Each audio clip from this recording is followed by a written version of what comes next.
आज हम डिस्कस करने वाले हैं क्लास 10th का क्वाड्रेटिक इक्वेशन का टॉपिक है नेचर ऑफ द रूट्स। ठीक है, वो बहुत ही इंपॉर्टेंट है।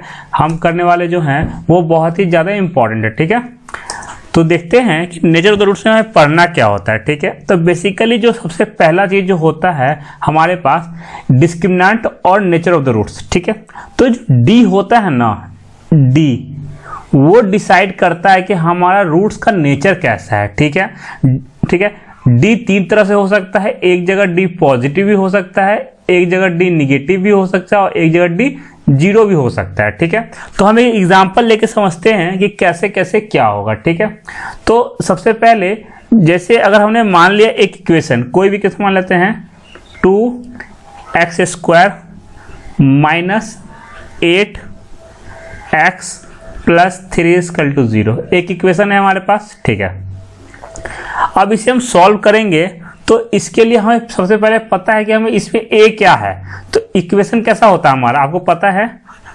ax² plus bx plus c, ये स्टैंडर्ड इक्वेशन है। तो उसके हिसाब से a क्या होगा हमारा 2, तो हम यहाँ पे लिख देंगे a = 2।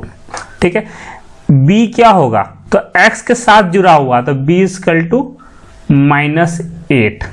ठीक है, c क्या होगा जो लास्ट में बचा हुआ है तो c 3, तो c हमारा 3।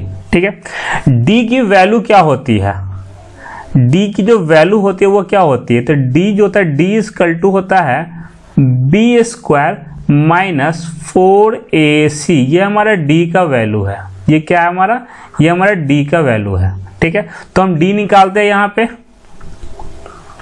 हम यहाँ क्या निकालेंगे d, और d क्या है हमारा b² - 4ac। b² की वैल्यू क्या हो जाएगी, मतलब -8 का स्क्वायर। ठीक है, -4, a की वैल्यू क्या है 2 और c की वैल्यू क्या है 3, तो कितना हो जाएगा 8 का स्क्वायर 64 माइनस 4 दूनी 8, 4 दूनी 8 और 24, तो क्या हो गया हमारा 40।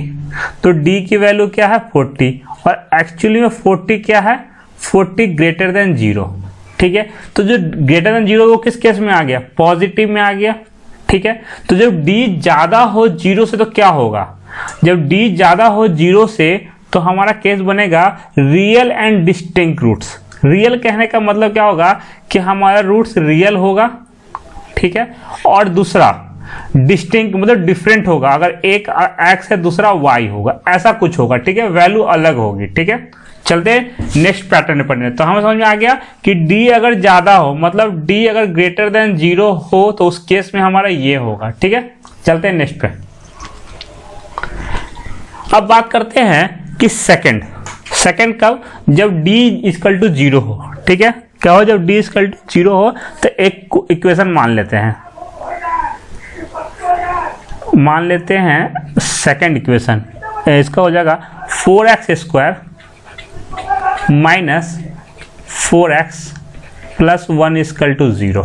ठीक है, तो इसे सॉल्व करने के लिए आपको पता है कि सबसे पहले हमें निकालना क्या पड़ेगा d, और d की वैल्यू क्या होती है b² - 4ac। तो इसके लिए हम ये साइड में लिख लेते हैं कि a की वैल्यू क्या होगी 4, क्योंकि ये हमारा a होता है, ये हमारा b होता है और ये हमारा c होता है। तो b क्या हो जाएगा हमारा, b हो जाएगा हमारा -4 और c = 1। तो b की वैल्यू यहाँ a की पहले b की वैल्यू डालने हैं तो क्या हो जाएगा -4 का स्क्वायर -4, a की वैल्यू क्या है 4 और c की वैल्यू क्या है 1, तो ये क्या हो गया 16 - 16 = 0। तो d की वैल्यू क्या आ गई 0। तो d अगर इक्वल टू 0 है तो वो क्या हो जाएगा real and equal. Real and equal कहने का मतलब कि जो रूट्स होंगे ना, जो इक्वेशन की रूट्स होगी वो ये x होगा तो ये भी x होगा। कैसे, तो चलो आपको हम सॉल्व दिखाई देते हैं यहाँ पे। तो ये इक्वेशन था। ठीक है, इक्वेशन क्या था हमारे पास 4x² माइनस 4x प्लस 1। ठीक है, इसे हम सॉल्व करेंगे तो 4x² माइनस यहाँ क्या हो जाएगा 2x माइनस 2x प्लस 1, यहाँ से क्या हो रहा है 2x कॉमन आ रहा था, यहाँ क्या बचेगा 2x - 1 और यहाँ -1 कॉमन आएगा तो क्या बचेगा 2x - 1। तो यहाँ पे क्या हो रहा है 2x - 1 और यहाँ क्या हो जा रहा है 2x माइनस 1 इजकल टू 0। मतलब x की वैल्यू यहाँ कितनी आ रही है 1/2 और x की वैल्यू यहाँ कितनी है 1/2। हम क्या बोले कि अगर जो वैल्यू यहाँ पे होगा वही यहाँ पे होगा, तो यहाँ पे आ रहा है 1/2 तो यहाँ भी आ रहा है 1/2। यही होता है इक्वल का मतलब, यही होता है हमारा इक्वल का मतलब, ये होता है। ठीक है, तो d इक्वल टू 0 होता क्या होगा, रूट्स हमारा रियल होगा और इक्वल होगा। ठीक है, d इक्वल टू 0 तो रूट्स हमारा रियल एंड इक्वल होगा। ठीक है, चलते हैं नेक्स्ट पे। d लेस देन 0 होगा तो क्या होगा। ठीक है, तो उसके लिए एग्जांपल देख लेते हैं। तीसरा, ये क्या हमारा 2x square minus 4x plus 3 equal to 0। ठीक है, सॉरी,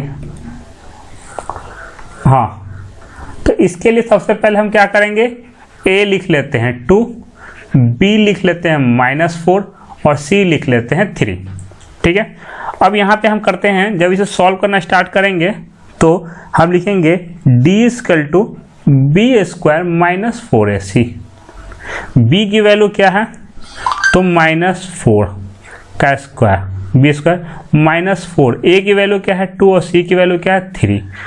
तो 4 का 16 और माइनस 4 दूनी 8 24 24। तो ये कितना हो जा रहा है -8। तो d की वैल्यू कितनी आ जा रही है -8 आ जा रहा है। ठीक है, तो d की मतलब आ रहा है, ये क्या हो गया, तो d हमारा -8 है, तो ये लेस देन 0 है, तो ये हमारा क्या हो जाएगा, निगेटिव केस में आ जाएगा। तो इसका क्या होता है, तो इसका होता है हमारा इमेजिनरी रूट्स, इसके रूट्स हम नहीं निकाल सकते। ठीक है, जैसे नहीं होता रूट में -1 होता है, तो इस तरह का रूट निकल के आएंगे जो हमारा वैलिड नहीं होता है। ठीक है, तो ये तो हमारा बेसिक फंडा हो गया। तो अब आपको समझ में आ जाना चाहिए, क्या आना चाहिए, एक मिनट, हाँ, कि अगर d ग्रेटर देन 0 होगा, d ग्रेटर देन 0 होगा तो उसके रूट्स रियल एंड डिस्टिंक्ट होंगे।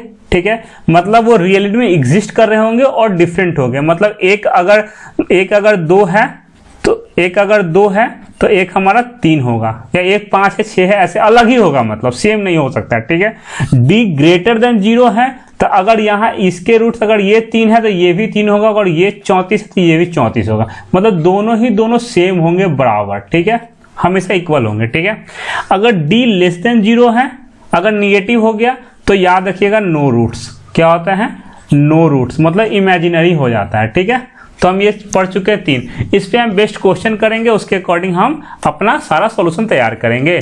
ठीक है, चलते हैं नेक्स्ट पे। अब आते हैं क्वेश्चन पे। ठीक है, क्वेश्चन क्या बोल रहा है, एक मिनट कलर चेंज कर लेते हैं। हाँ, क्वेश्चन क्या बोल रहा है, find the nature of the roots of the following quadratic equation. हमें नेचर ऑफ द रूट्स निकालना है। तो जब भी रूट्स निकालना है उसके लिए हमें सबसे पहले चीज क्या चाहिए, d चाहिए। d क्या है, d हमारा पॉजिटिव है, d हमारा निगेटिव है, या d हमारा 0 है। ठीक है, तो इट्स मैटर करता है ना कि क्या है वो। ठीक है, तो उसके लिए हम निकालते हैं d। तो हमने सिखाया d के लिए क्या निकालेंगे, b स्क्वायर माइनस 4ac। तो हमें पता होना चाहिए इस इक्वेशन में कि a कौन सा है, b कौन सा है, c कौन सा है। ठीक है, तो x स्क्वायर से जुड़ा जो होता है वो क्या होता है a। ठीक है, b के साथ जो जुड़ा होता है और x के साथ जो जुड़ा होता है वो होता है b, और c हमारा अकेला होता है। ठीक है, सर ये कहाँ से आपने लिख दिया, कहीं से नहीं लिखा बच्चे। स्टैंडर्ड इक्वेशन जो होती है हमारी, वो आपको पता होना चाहिए कि हमारी स्टैंडर्ड इक्वेशन होती है ax square plus bx plus c। इसीलिए x स्क्वायर से a जुड़ा हुआ है, x के साथ b जुड़ा हुआ, c अकेला है। ठीक है, इसी बेस पे हमने किया है। ठीक है, घबराने वाली कोई बात नहीं है। चलो ठीक है, यहां से हम आगे बढ़ते हैं। तो b स्क्वायर की वैल्यू क्या है, -3। ठीक है, -3 का स्क्वायर कर दिया हमने। ठीक है, माइनस, और 4, a की वैल्यू क्या है 2 और c की वैल्यू क्या है 5। ये क्या, 3 3 9 और माइनस 4 5 20 और 20, और क्या हो जाएगा 4 5 20 और 20 दूनी 40। ठीक है, तो ये कितना हो गया हमारा -31। d की वैल्यू -31, तो ये किस कैटेगरी में चला गया, निगेटिव चला गया। और जब निगेटिव होता है तो क्या होता है, रूट्स हमारे इमेजिनरी होते हैं। तो हम इसका आंसर क्या देंगे कि इमेजिनरी। ठीक है, ये हमारा आंसर हो गया। चलते हैं नेक्स्ट क्वेश्चन पे, कुछ भी नहीं था क्वेश्चन में। ठीक है, यहाँ का तो फाइंड द नेचर, सेम कहानी है, ठीक है। तो हम यहाँ से क्या करते हैं, यहाँ से हम लिख लेते हैं a की वैल्यू 3, b की वैल्यू -4√3 और c की वैल्यू 4। हाँ, अगर ये रियल रूट्स होगा तो हमें निकालना भी है, याद रखिएगा, हमें फाइंड भी करना है अगर ये रियल होता है तो। पहला तो इमेजिनरी निकल गया था, ठीक है। तो हमने यहाँ पे क्या किया, d = b² - 4ac। b² की वैल्यू कितनी हो जाएगी, तो -4√3 का स्क्वायर। देख सकते हैं आप, क्लियर है, ठीक है। -4, a की वैल्यू क्या है 3 और c की वैल्यू क्या है 4। 4 × 16, 16 × 3 और -4 × 16, 16 × 3। तो मतलब ये क्या हो जा रहा है हमारा 0। d की वैल्यू क्या आ जा रही है, d 0। d की वैल्यू जब 0 होता है तो क्या केस निकल के आता है कि रूट्स रियल एंड इक्वल। वो अभी हम रूट्स निकालेंगे तो हमारा कंसेप्ट क्लियर हो जाएगा, ठीक है। तो हम चलते हैं रूट्स फाइंड करने पे, ठीक है। 3x² - 4√3 x + 4 = 0, ठीक है। अब हमें करना है सीधा सीधी ब्रेक कर ले, चरतिया 12 बनाने के लिए 4 और √3। तो हम सिंपल कर लेते हैं इसे 3x² और इसको ब्रेक करते हैं -2√3x और -2√3x और +4 = 0, ठीक है। तो ये यहाँ पे कॉमन क्या आ रहा है, तो कॉमन हमारा आ रहा है √3x कॉमन आता है। यहाँ क्या बचेगा, √3x - 2। यहाँ पे क्या कॉमन आ रहा है, यहाँ पे कॉमन आ रहा है हमारा 2। तो क्या बचेगा, √3, सॉरी यहाँ पे हमने x लिखना छोड़ दिया, यहाँ पे x होगा, ठीक है। √3x माइनस और यहाँ माइनस हो जाएगा 2 = 0। तो क्या हो जाएगा, √3x - 2 और √3x - 2 = 0। सिंपली देख सकते हैं ये दोनों ही सेम आ रहा है, ठीक है। तो x की वैल्यू क्या हो जाएगी, x = 2/√3 और यहाँ के भी x की वैल्यू 2/√3। क्यों मैंने ऐसा बोला, मैंने बोला ही था कि जैसे इक्वल की बात करेगा तो दोनों ही वैल्यू हमेशा ही सेम आएगी, ठीक है। तो ये देख सकते हैं आप क्लियर से कि दोनों ही वैल्यू सेम आ रही है, ठीक है, क्योंकि ये इक्वल वाला केस था। चलते हैं नेक्स्ट क्वेश्चन पे, ठीक है। इसे सॉल्व करते हैं इस वाले क्वेश्चन को। आप लोग भी ट्राई करिए, वीडियो को पॉज करके सॉल्व करने की कोशिश करिए, ठीक है। अगर आप जितना ही खुद से प्रैक्टिस करेंगे ना, ये चीजें सेल्फ फैक्टराइजेशन ऐसा है ना कि अगर आपने सेल्फ से करना स्टार्ट किया ना तो बहुत ही अच्छा इनोवेटिव आता है और बहुत जल्दी आप एग्जाम में सोच सकते हो, ठीक है। सोचने की कैपेसिटी को बढ़ाता है ये, ठीक है। अब इसको देख लेते हैं। तो इसमें क्या है हमें पता ही है, a क्या हो जाएगा 2, b क्या हो जाएगा -6 और c क्या हो जाएगा इतना। ये क्या हो जाएगा हमारा d की वैल्यू b² - 4ac। b² की वैल्यू कितना हो जाएगा 6 का 36 - 4, a की वैल्यू 2 और c की वैल्यू 3।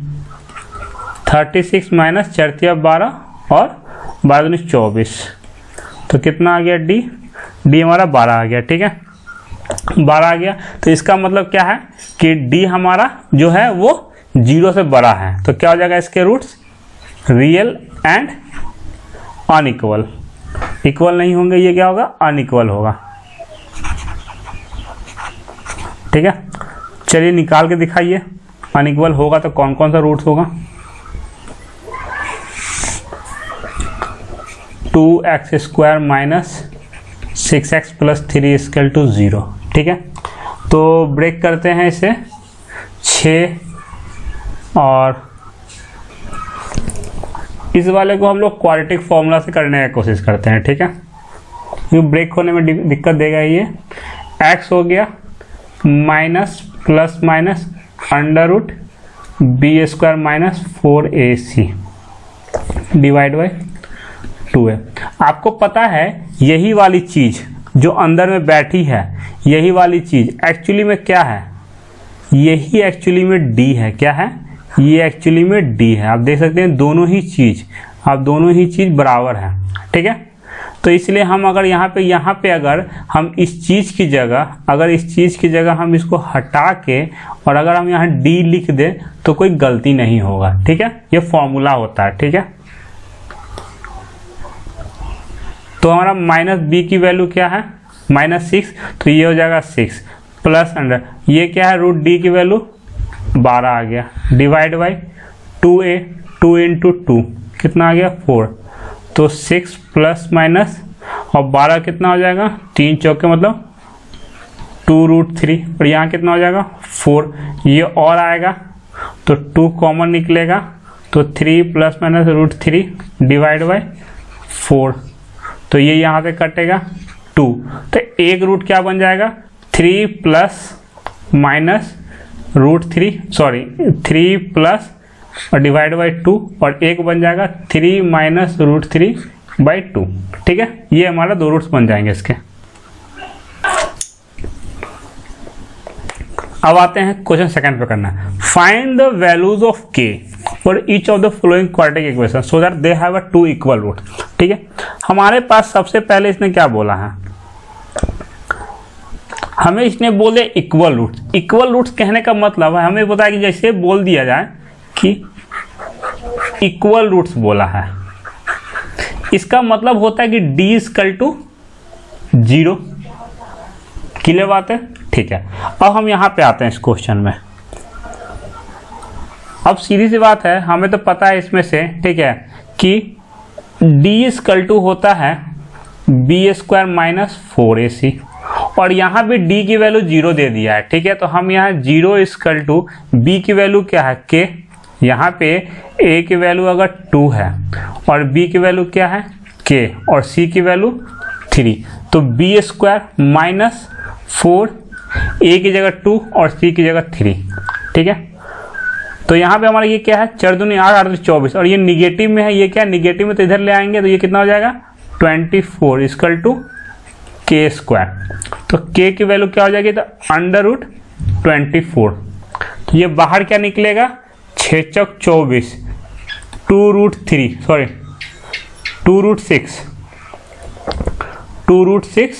= k और ये क्या निकलेगा प्लस माइनस में, कि पता है रूट क्या होता है हमारा हमेशा ऑलवेज प्लस और माइनस में होता है, ठीक है। तो k की वैल्यू निकल के आ गई प्लस, और ये अब हमें क्या बोला है सो that they have a 2 equal, हाँ k की वैल्यू निकालनी थी, निकल चुकी, ठीक है। k की वैल्यू क्या आ गई +-2√6, ये हमारी k की वैल्यू आ गई, ठीक है। चलते हैं नेक्स्ट क्वेश्चन पे, सेम क्वेश्चन है, ठीक है। पहला चीज क्या करेंगे, जो ऐसा दिया हुआ ना ये इक्वेशन, तो इसे एक और स्टेज में मॉडिफाई कर लो। कैसे कर लो, रेड कलम से ही इसको मल्टीप्लाई कर तो क्या हो जाएगा kx², फिर इसको इससे मल्टीप्लाई करेंगे, पहले इससे कर लिए तो -2kx और फिर +6 = 0, यहाँ तक मॉडिफाई कर लो, ठीक है। d = 0 है तो d = क्या होता है b² - 4ac, यहाँ पता है a की वैल्यू क्या है k, b की वैल्यू क्या है -2k और c की वैल्यू क्या है 6, तो यहाँ पे d = 0 और b की वैल्यू डालेंगे -2k² -4a की वैल्यू k और c की वैल्यू 6, ठीक है। तो ये सबको इधर ले आएंगे तो 6 24k = 4k², ये इससे कटेगा तो यहाँ 6 आएगा और यहाँ x² k कट जाएगा, तो k की वैल्यू बच के 6 आ जाएगी, ठीक है। तो हम कह सकते हैं k की वैल्यू यहाँ पे 6 आई है। तो ये हमारा सेकंड क्वेश्चन था जो भी आराम से बन गया है, ठीक है। तो चलते हैं, सेकंड का सेकंड बन चुका है, ठीक है। अब ये क्वेश्चन है थर्ड है, ठीक है। Is it possible to design a rectangular mango grove whose length is twice its breadth? कहने का मतलब क्या ये पॉसिबल है कि हम एक गार्डन बनाएं जिसकी लेंथ हो whose length is twice its breadth, मतलब कहने का मतलब कि ये एक गार्डन हमें ऐसा बनाना है, ठीक है, जिसकी लेंथ दुगनी होनी चाहिए इसके लेंथ से, ठीक है। Length is twice its breath, ठीक है। तो हमने अगर हम ब्रेथ मान लेते हैं, अगर हमने ब्रेथ को हम x मान लेते हैं तो ऑब्वियसली लेंथ क्या हो जाएगा 2x हो जाएगा, ठीक है। एंड द एरिया इतना दिया हुआ है, और एरिया कितना दिया हुआ है 800 मीटर। तो इसका मतलब ये कह रहा है कि हमें फॉर्मूला पता है कि length into breadth equal to area होता है। क्लियर बात है। लेंथ की वैल्यू क्या दे रखी है 2x, ब्रेथ की वैल्यू क्या दे रखी है x, और एरिया क्या हो जाएगा हमारा 800। ठीक है, तो ये क्या हो गया हमारा 2x स्क्वायर इक्वल टू 800। ये 2 इसको काटेगा तो x स्क्वायर इक्वल टू 400। तो x की वैल्यू क्या हो जाएगी ±20। ठीक है, वी नो दैट निगेटिव कभी भी ना लेंथ होता है और ना ब्रेथ होता है, तो इसलिए -20 तो कैंसिल हो गया, बचा क्या +20। तो +20 हमारा x की वैल्यू होगी +20। ठीक है, तो लेंथ और ब्रेथ, तो लेंथ क्या हो गया 40 और ब्रेथ क्या हो गया 20। अब इन दोनों को मल्टीप्लाई कर दो तो आपको 800 मिल जाएंगे। ठीक है, जो कि इसकी वो थी एरिया थी, सॉरी, जो कि उसकी ये एरिया थी। ठीक है, चलते हैं क्वेश्चन नंबर 4 करने पे। ठीक है, बिल्कुल आसान क्वेश्चन है, कुछ भी नहीं था इस क्वेश्चन में। ठीक है, the sum of the ages of two friends is 20 years 4 years ago the product. Simple question है, कहना ये चाह रहा है, क्या कहना चाह रहा है ये दोनों फ्रेंड की एज 20 है। तो अगर ए की एज मान लेते हैं, एक लड़का है, ए की एज अगर x है तो b का कितना होगा, b का एज जो हो जाएगा वो कितना हो जाएगा 20 - x। अब बोला दोनों ही 4 साल पहले कितने थे, तो 4 साल पहले अगर इसको ले जाओगे तो ये क्या हो जाएगा x - 4। ठीक है, और इसको भी 4 साल बाद ले क्या हो जाएगा, तो 20 - x - 4। और इन दोनों को प्रोडक्ट की ही तो कहानी हमारा दिया हुआ है कितना 48। ये सिंपल इक्वेशन है, हमने उसे ही सॉल्व कर लेते हैं। क्या हो जाएगा x - 4 और ये हो जाएगा 20 में से 4 गया तो 16 - x इक्वल टू 48। सॉल्व करेंगे तो ये हो जाएगा हमारा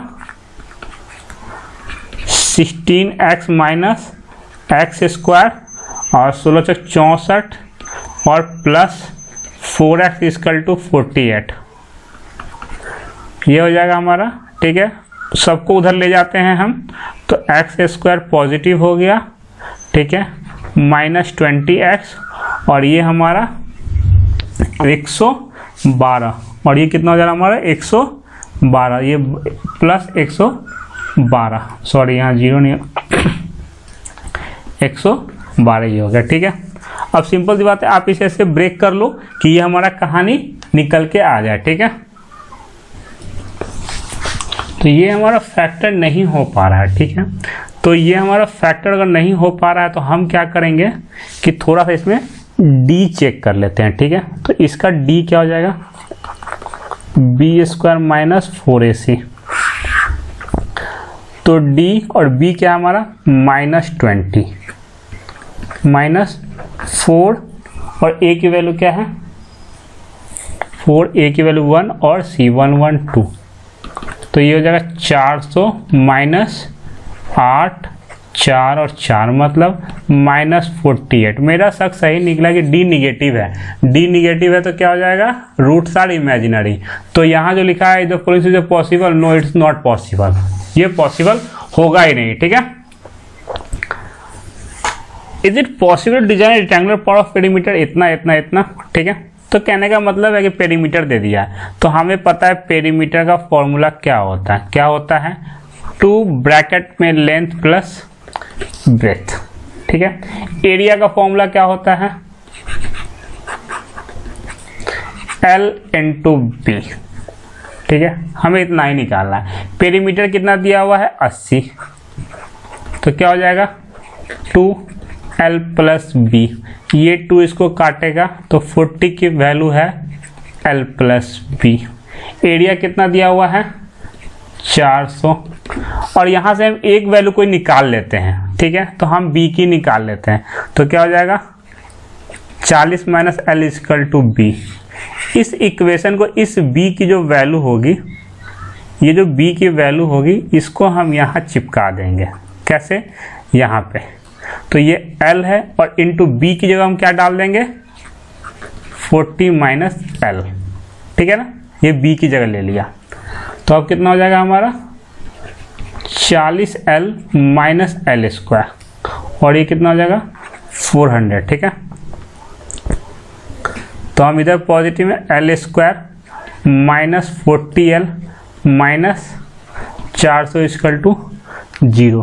ठीक है, तो अब इसे हम सॉल्व करेंगे तो एल स्क्वायर माइनस 20, और सॉरी हमारा ये पॉजिटिव है, हाँ, 20l माइनस 20l प्लस 400। ठीक है, तो हम l कॉमन ले लेंगे तो कितना बचेगा? l माइनस 20, और यहाँ से कितना कॉमन ले लेंगे हम? 20 कॉमन है, क्या बचेगा? l minus 20। तो l माइनस 20 और l माइनस 20, तो l की जो वैल्यू आ गई वो 20। जो लेंथ है वो कितना आया?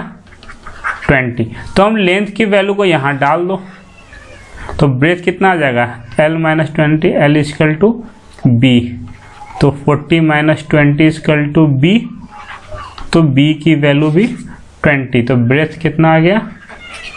ब्रेथ भी 20 आ गया। ठीक है, लेंथ ब्रेथ दोनों ही हमारा बराबर आ चुका है। ठीक है, अगर इसका d निकालोगे ना तो 100% 0 ही आएगा। तो होमवर्क के लिए आप d निकाल लेना, इससे आसान होमवर्क और क्या मिलेगा। ठीक है, तो प्लीज़ आप चैनल पे बने रहें, लाइक शेयर सब्सक्राइब करना ना भूलें। ठीक है, इसी तरह हम जैसे ही 10th हमारा कंप्लीट होगा तो हम और भी RS अग्रवाल के, RD शर्मा के बेहतरीन क्वेश्चन, जो मतलब आपने शायद ही कभी देखे होंगे और देखेंगे होंगे, तो वो हॉट्स में, हाई ऑर्डर थिंकिंग स्किल में ही देखे होंगे। ठीक है, तो चैनल पे बने रहें, लाइक शेयर करना सब्सक्राइब ना भूलें। ठीक है।